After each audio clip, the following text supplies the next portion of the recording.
rituals, routines, habits. They just use the ritual terminology, kind of separated from maybe how most people talk about habits, but it's creating just positive routines in your life that help you to pulse between energy expenditure and energy recovery. So purposeful, not just right. So a ritual the ritual I was speaking of this morning, and I've been doing it for a long time now, is I've had some chronic issues, health issues that really just came to light the last 2 years, but I've suffered from them for 25 years. And so as I got more exposed to this over the last, it's been about 22 years now, every morning I stretch because I always have chronic pain when I wake up. And for a long time that served me very well. So about a year and a half ago I had to totally change my diet too. But so that's a positive ritual, right? So I said, what can I do positively, proactively every morning so that I put myself physically and mentally in a better state to take on the day. And then other positive rituals would be how you break up your work, to make sure that you take breaks, and we'll share some of this later on, but optimal work time, concentrated work time is 90 minutes to 120 minutes. And so start to think about how you build that in your schedule. So that's a positive ritual. Only set up continuous work for 90 to 120 minutes, and then find a way to replenish yourself.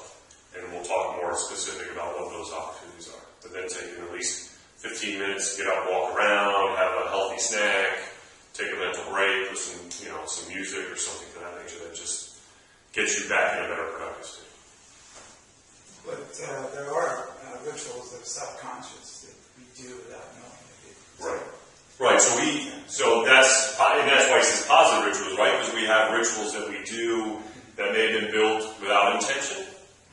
Right, so we got into habits, and so those are rituals, but they may not be serving our highest purpose.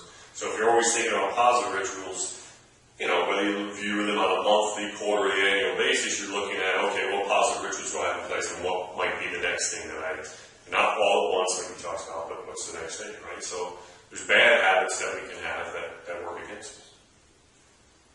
It's just all, it comes from the environments we've been through, the experiences we have, and how we've had to adapt. And sometimes those serve us well then, but do they serve us long term? Do you have an example you would bring up around that? For example, some people, including my wife, when she gets stressed out, she starts cleaning. That's a way for... Starts what? Cleaning. Oh, yeah. Next time she gets stressed out, Alan, send her over.